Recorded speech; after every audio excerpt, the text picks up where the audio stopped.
ফেসবুকে ফুল এইচডিতে photo story কিভাবে upload করবেন এই ভিডিওতে সম্পূর্ণভাবে দেখিয়ে দেব। তো আপনি চাইলে ফেসবুকে ফুল এইচডিতে ফটো ভিডিও আপলোড করতে পারবেন। তো সম্পূর্ণভাবে দেখিয়ে দিচ্ছি। তো এর জন্য প্রথমত আপনাদের ফেসবুক অ্যাপসে চলে আসবেন।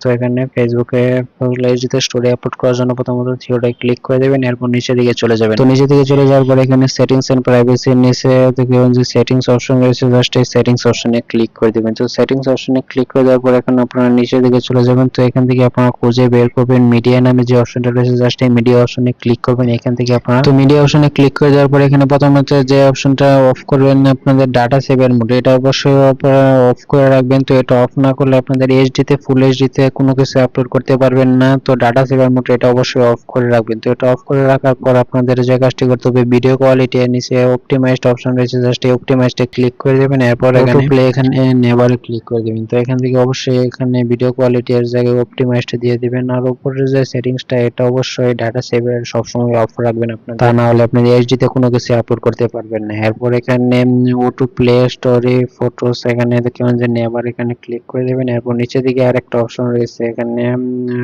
Always share reels two story, এখানে এটা অন করে দিবেন। তো এগুলো আপনারা অন করে দিবেন। ভিডিও কোয়ালিটি অপটিমাইজটা দিয়ে দেওয়ার পর এখানে নিচে দিকে নেভারে ক্লিক করে এটা অন করে দেওয়ার পর আবার ব্যাগে চলে যাবেন। তো ব্যাগে চলে যাওয়ার পর আপনাদের এইচডি স্টোরি সেটিংটি করার জন্য আবার স্টোরি অপশনে ক্লিক করে দিবেন। স্টোরিগুলো আপলোড করার জন্য এখানে who can see your story এখানে আপনারা ক্লিক করে দেখবেন যে আপনাদের স্টোরিগুলো কে কে দেখতে পাবেন। এখানে ফ্যান্স অথবা পাবলিক করে দেবেন, তাহলে পাবলিক করে দিলে অনেকে দেখতে পাবে আপনার স্টোরিগুলো, এবং কাস্টমে ক্লিক করে আপনি যে কাউকে রিমুভ করতে পারবেন। তো অবশ্যই পাবলিক অথবা ফ্যান্স করে দিবেন, এরপর সেভ করে নেবেন। তো এরপর ব্যাগে চলে যাবেন। এরপর দেখবেন যে আপনাদের স্টোরি ফটোগুলো আপলোড করতে পারবেন না ফুল এইচডিতে। এখন যে কোনো স্টোরি আপলোড করলে সেটা ফুল এইচডিতে আপলোড হবে। তো এখন নিচে দিকে দেখবেন যে শেয়ার নাও অপশন রয়েছে, এবং এখানে স্টিকারও অ্যাড করতে পারবেন যে কোনো স্টোরিতে। স্টিকার সহ সবকিছু অ্যাড করে জাস্ট স্টোরি অপশনে ক্লিক করে দেওয়ার পর দেখবেন যে আপনাদের ফেসবুকে ফুল এইচডিতে স্টোরি ভিডিও আপলোড হবে। তো এখন দেখবেন যে পুরোটা শেয়ার হয়ে গেছে। তো যারা ভিডিও দেখছেন তারা অবশ্যই ভিডিওতে একটা লাইক করে দিন। ইউটিউব চ্যানেলটি সাবস্ক্রাইব করে রাখলে পরবর্তীতে আরো আকর্ষণীয় ভিডিও পেতে চ্যানেলটি সাবস্ক্রাইব করে রাখুন। সকলকে ধন্যবাদ সম্পূর্ণ ভিডিও দেখার জন্য।